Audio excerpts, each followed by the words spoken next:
السلام علیکم سامعین، میں ہوں رانا عبد فاروق اور آپ دیکھ رہے ہیں دا راجپوت ہسٹری۔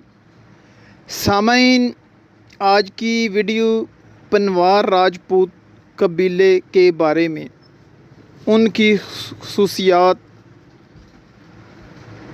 سامعین، پنوار، پوار،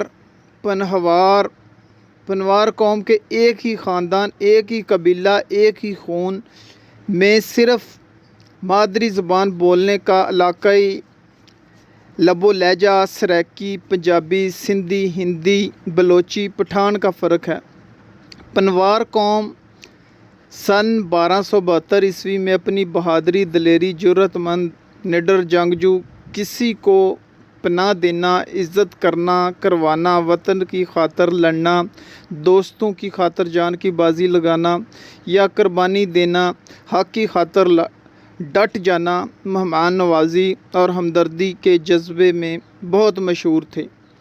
پنوار قوم کے اس وقت کے بڑے بڑے نواب اور امراء بھی بہت عزت کیا کرتے تھے۔ برِ صغیر پاک و ہند افواج میں بھی پنوار قوم کو دلیر، جرأت مند و بہادر سمجھے جانے کی بنیاد پر لازمی پہلے بھرتی کیا جاتا۔